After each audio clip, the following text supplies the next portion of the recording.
Olá, meus amigos do Facebook. Aqui estamos, né? Com página aberta a gente tem feito em algumas transmissões pela via do YouTube para justamente verificar a melhor audiência e o melhor conteúdo, a melhor forma para que vocês tenham alcance. Hoje nós voltamos a fazer pelo Facebook e aí eu queria que vocês, né, que nos ajudassem nesse sentido para ver qual que vocês preferem para que a gente fique com o voto da maioria. Facebook ou YouTube? Então, vamos hoje pelo Facebook e quem puder auxiliar, bote lá a sua dica, né? Que a gente vai analisar e ganha a maioria, ok? O que é melhor para a doutrina e para o nosso estudo. Então, vamos hoje pegar o livro Pão Nosso, o capítulo 47, com o título O Problema de Agradar.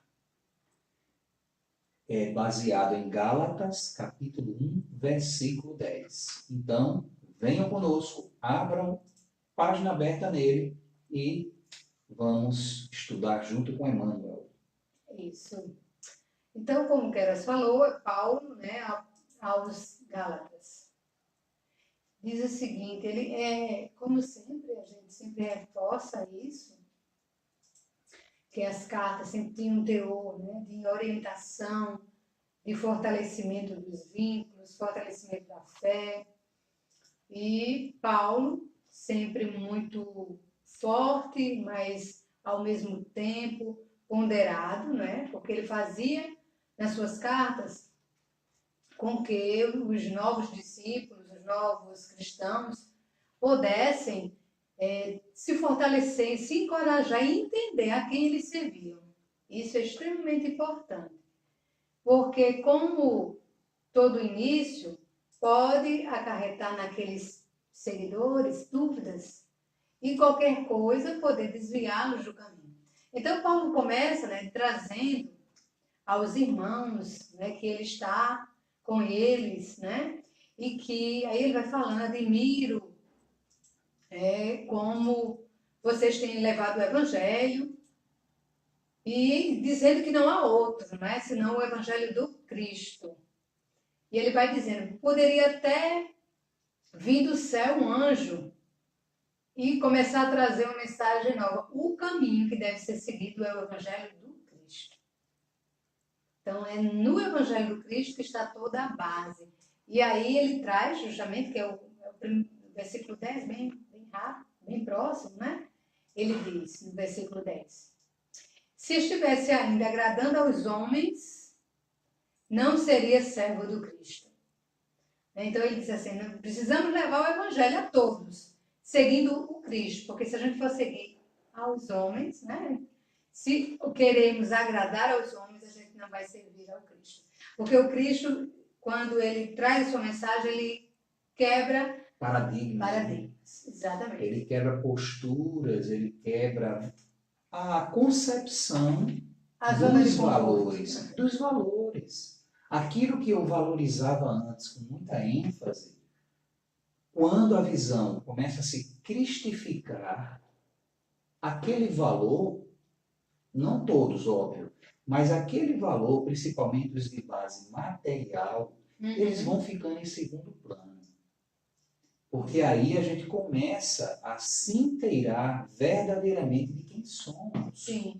Isso faz toda uma diferença na vida das pessoas, porque a gente sempre vê o Evangelho como uma fonte para a vida eterna, para a posteridade, para quando eu desencarnar ou morrer, né? Depende da concepção evangélica ou religiosa que você tenha.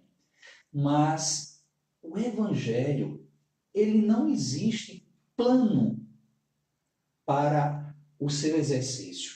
Quando eu falo de plano, é plano espiritual ou plano material. O Evangelho, ele está dentro de qualquer, e ele cabe dentro de qualquer dimensão sobre o aspecto de eu estar com corpo encarnado ou estar sem corpo desencarnado.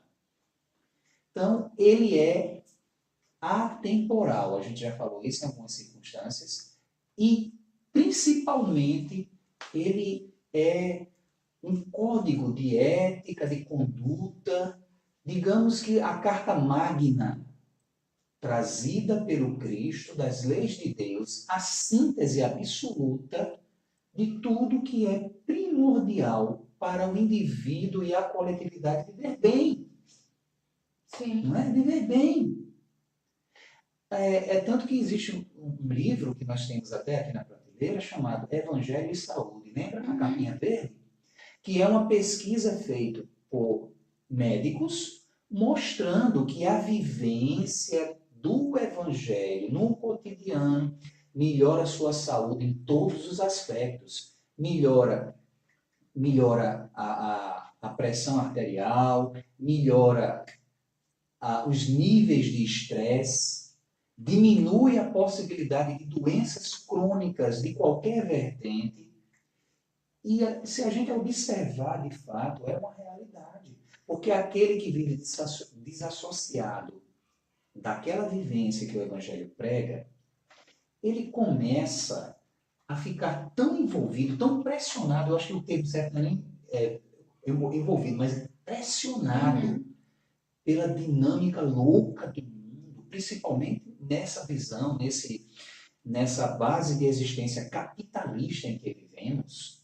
Obviamente que no Oriente existem outros tipos de pressão, né? Existem também vertentes problematizadas, afinal de contas, num mundo que está saindo ainda da própria expiação para uma regeneração, né? Naquele limiar dos primeiros segundos da meia-noite, vamos dizer assim, ainda tem muito a que sentir, né? A que realmente expectorar, nível de sentir a dor, né? de refletir, de errar, até que consiga de fato, né? Redimir-se. Ainda temos um longo caminho pela frente. Mas quanto mais teimosos somos, mais sofremos. Quanto mais distanciamos das questões que Jesus trouxe, pode observar, mais complicada fica a sua vida. Você pode até ter riqueza material, conforto, mas a gente sempre tem uma perspectiva para adoecimento muito mais rápida, muito mais agressiva do que aquele que tem uma religiosidade e também desenvolve seus atributos, tem a recompensa material, porque a riqueza, o conforto é consequência, não é meta, meus irmãos. E a gente faz disso meta. Infelizmente, não é isso, Mary? A gente faz isso meta. E a gente tem que aprender que é uma consequência do bem viver. É a consequência do dever bem cumprido, dentro daqueles pressupostos que traz certeza, traz tranquilidade, traz maturidade à vida, sem precisar atropelar ninguém, sem precisar destruir nada. Pelo contrário, tendo respeito à integridade da vida como um todo. Isso é o Cristo. Né? Isso é o processo divino. E é óbvio, aí o que é que ele fala? Lê aí o primeiro parágrafo. Os sinceros discípulos do Evangelho devem estar muito preocupados com os deveres próprios e com a aprovação isolada e tranquila da consciência nos trabalhos que foram chamados a executar. Cada dia aprendendo a prescindir das opiniões desarrazoadas do mundo. Porque o que é que acontece, né, Queiroz, muitas vezes, dentro dos ciclos, até logicamente, né, familiar, trabalho ou de amizades religiosos, também. não é? De amizades. Às vezes a gente se pauta a nossa conduta, o nosso bem-estar, a nossa autoestima, justamente a opinião alheia. Ah, mas eu não vou mais naquela casa não, porque menino fulano é assim. Mas e você, né? Às vezes a gente vai desvirtuando desvirtuando o objetivo e nos fixamos a sermos ou reconhecidos, ou aplaudidos, não é? Ou que as pessoas concordem conosco. Com a nossa opinião, não importa qual seja. Exatamente. E aí a gente precisa, como ele diz, assim, É uma realidade porque terrena. ele coloca um adjetivo, né, Queiroz? Antes de sermos discípulos do Evangelho, ele coloca sinceros. Ou seja, realmente eu preciso entender o que é ser um discípulo do Evangelho. Estar em comunhão, ser sincero, ser inteiro. Estar na verdade, buscar o entendimento. Né? A gente pode trazer todos esses adjetivos. Estando assim, a gente precisa voltar-se para as nossas ações.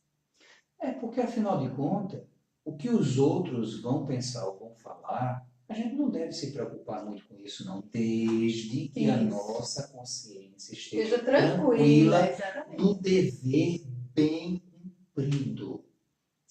Porque quando eu falo dever bem cumprido, ele envolve uma gama de coisas. É com a família, é com a relação marido-mulher, ou namoro, ou noivado, não importa, é uma relação, ela tem que ter respeito em todos os sentidos. É fora do ciclo, né, familiar, dentro do ciclo familiar principalmente, mas fora do ciclo familiar também, no ambiente de trabalho, com os vizinhos, no trânsito, né, no dia a dia, numa fila de banco, enfim, onde eu estiver. Aí, dentro dessa perspectiva do título, o problema de agradar, né? A gente tem que ter em si a postura eu tenho que estar de bem comigo, de mim para comigo mesmo. Né? Por quê?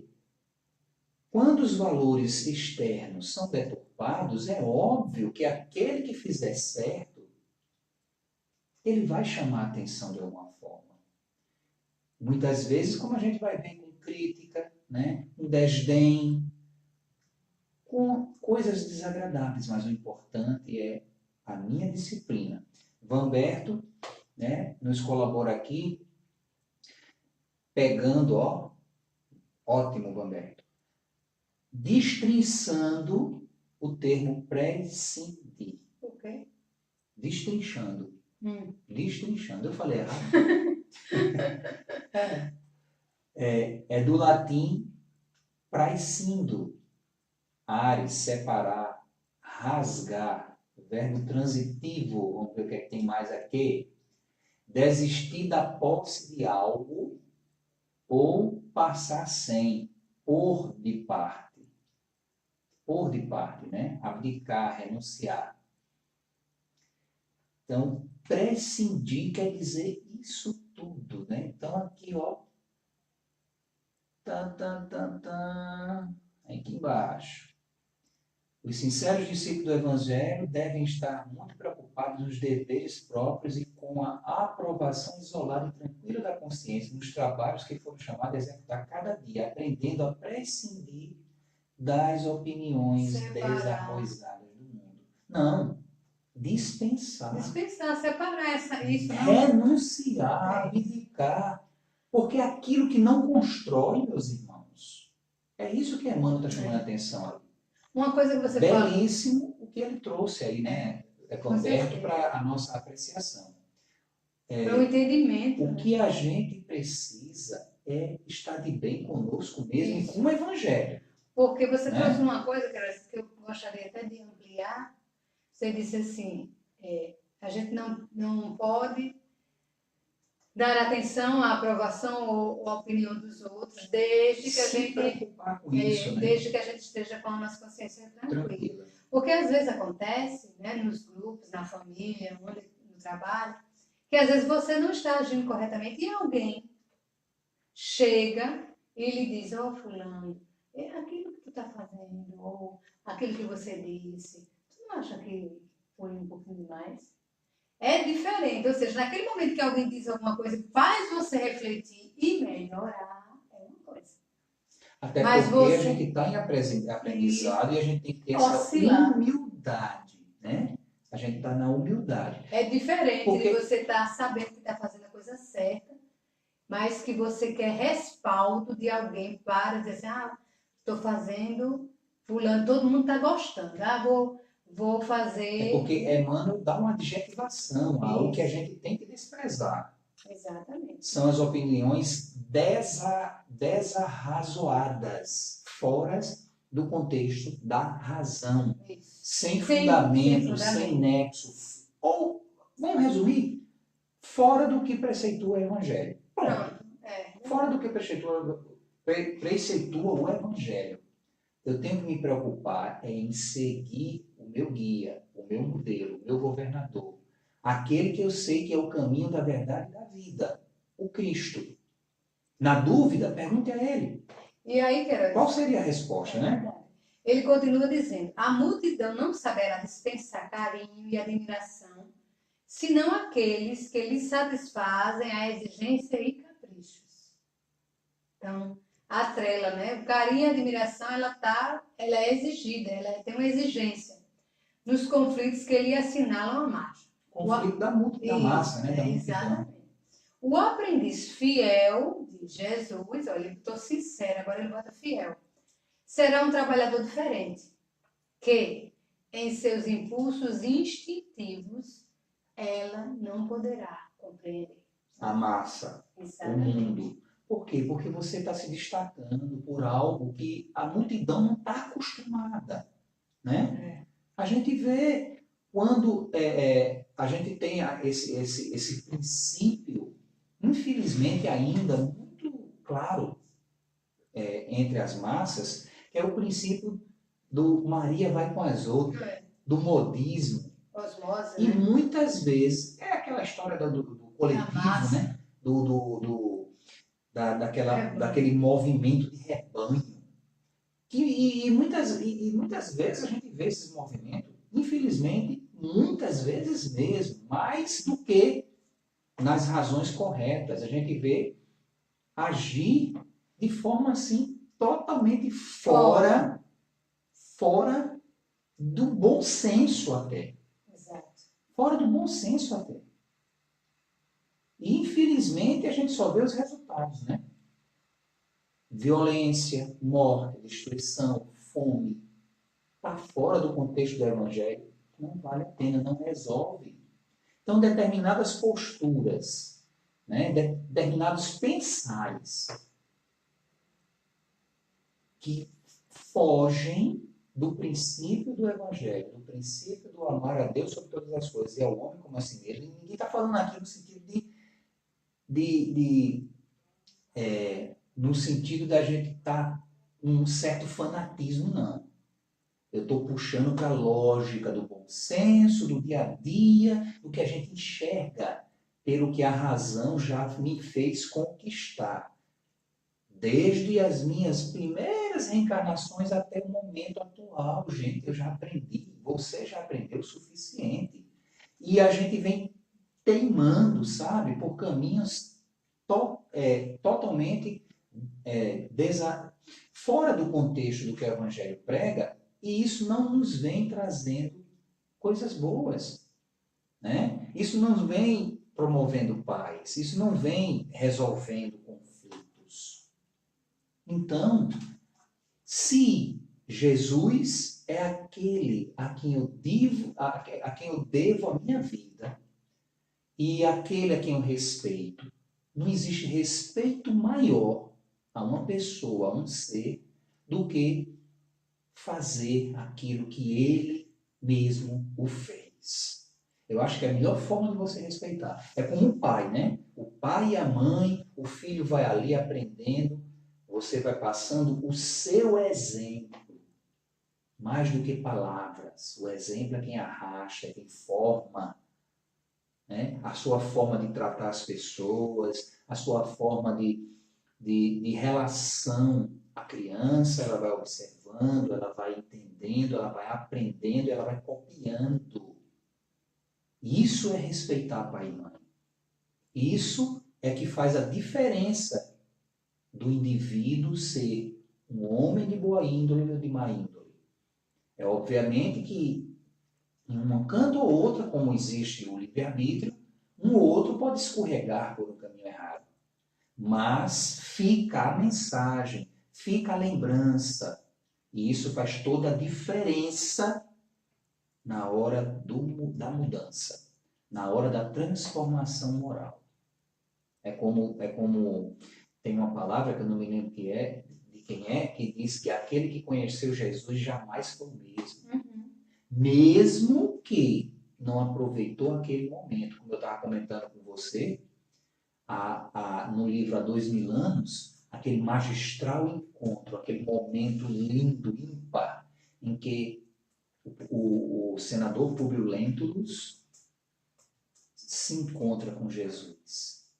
E Jesus, naquele momento, pergunta a ele se ele, né, vai ser capaz de aproveitar aquela situação ali para mudar a partir dali, ou se ele não aproveitar aquela situação, arrastará ainda sofrimentos durante séculos para até realmente ser cônscio e chegar na via do caminho para a felicidade.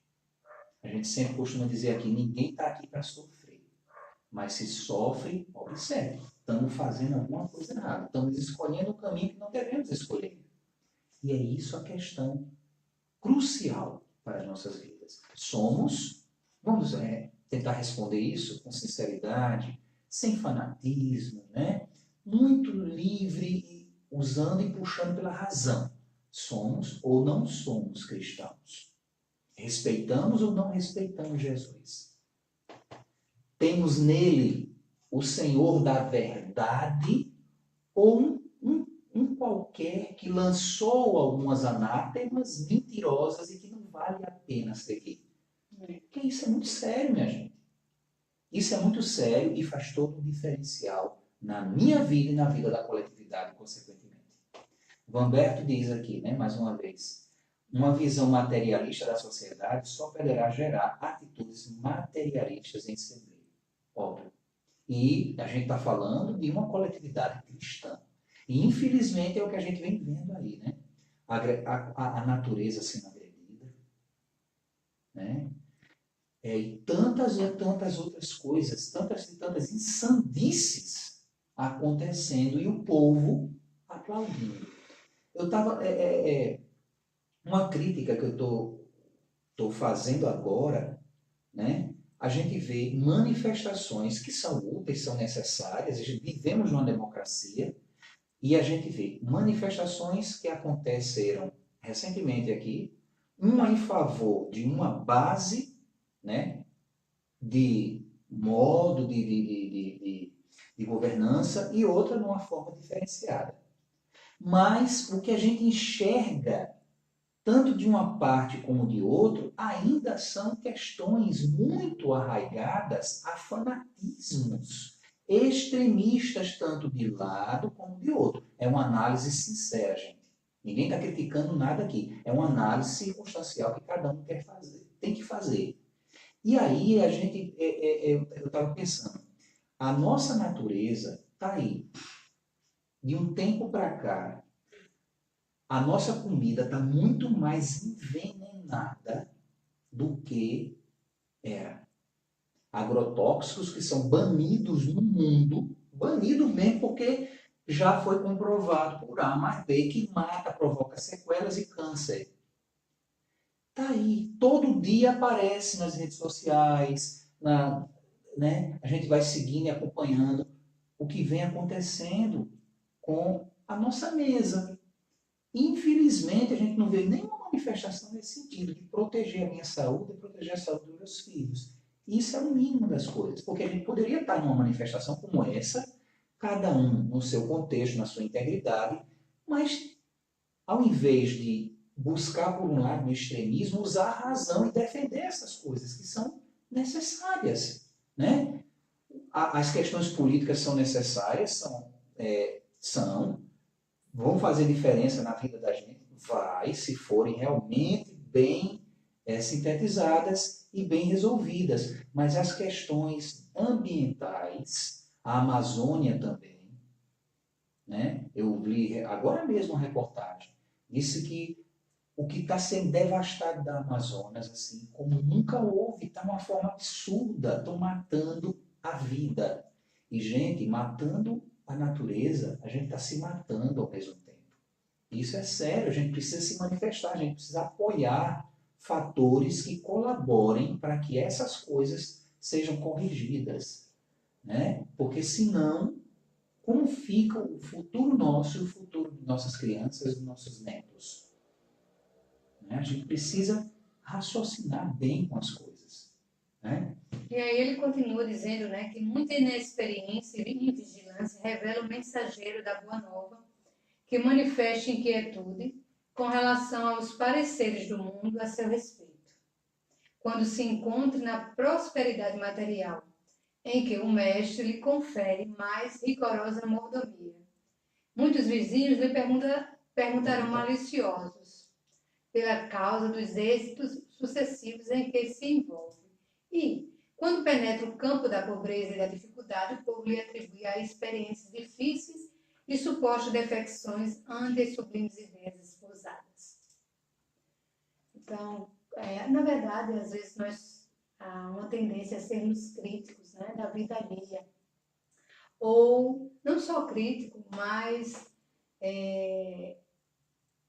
termos alguns conceitos com base naquilo que a gente vê e que a gente acha que às vezes não é a realidade. Então, o nosso preconceito, né, como eu disse, muita inexperiência e vigilância. É você analisar, julgar um ou outro. E se você recebe esse julgamento do outro, né, pode levar você a um enfraquecimento, às vezes, de algo que você está fazendo. Olha só como ele diz. Muita inexperiência em vigilância revela o mensageiro da Boa Nova, que manifesta inquietude com relação aos pareceres do mundo a seu respeito. É você estar preocupado com o que realmente as pessoas dizem ou deixam de dizer sobre você e principalmente sobre o que você está fazendo, não é? Então, nesse momento, é importante que a gente entenda isso. Quando se encontra na prosperidade material, uns vão falar de forma maliciosa. Se está em dificuldade material, também vão falar, né? Então, a gente perceber, infelizmente, o Cristo trouxe, né, no seu Evangelho, para que a gente refletisse, que a gente precisava olhar primeiro a trave, para depois ver o argueiro do olho do nosso irmão. Como nós não temos autocrítica, nós criticamos o outro. Então, que a gente percebe que muitas vezes é a projeção, a nossa projeção no outro, as nossas dificuldades no outro. O que a gente não quer aceitar em nós e que a gente vê no outro. Então, tenhamos muito cuidado quando existe aquelas pessoas ao nosso redor que sempre tem algo a criticar de forma negativa. Né? Porque um verdadeiro amigo, um familiar, um pai, uma mãe, uma esposa, um companheiro, pode e deve auxiliar com quem você convive a apontamentos educativos. Mas toda vez que você só escuta questões negativas, pejorativas, isso de nada ajuda. Pelo contrário, às vezes cria internamente um confronto. Às vezes cria até uma resistência. Mesmo que o outro tenha razão, mas ele critica tanto que você já não consegue mais ouvir. Não é? Então, eu achei interessante essa questão de Emmanuel, porque é a nossa realidade. Porque aí, na outra premissa, Emmanuel justifica que, de fato, é indispensável trabalhar para os homens. Como quem sabe, aí também, como é que eu trabalho para os homens? Como quem sabe que a obra integral pertence a Jesus Cristo. É a Ele que a gente deve prestar contas e que deve ter o cuidado, a premissa, nos passos. O mundo compreenderá o esforço do servidor sincero, mas em outra oportunidade, quando lhe permita a ascensão evolutiva. Quando o homem, o outro, aquele que critica dessa forma ou de outra, se permitir crescer né? Se permitir crescer.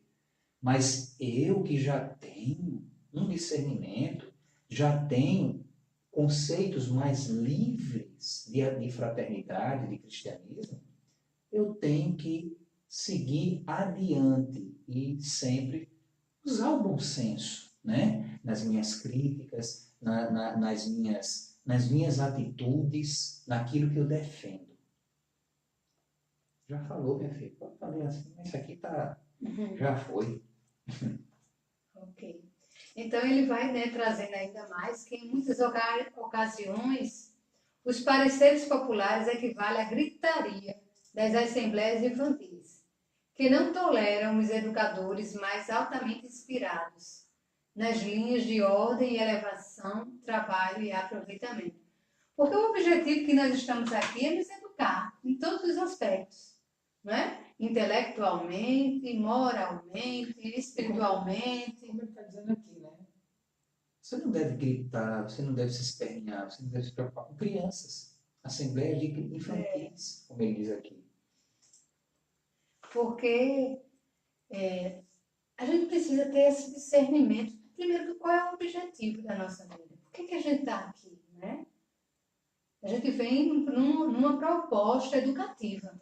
Esse é o objetivo.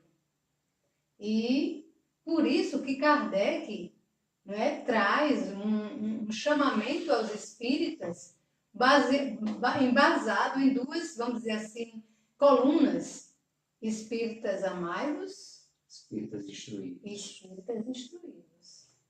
Porque não tem como você eu fiquei pensando isso, sabe, Teresa?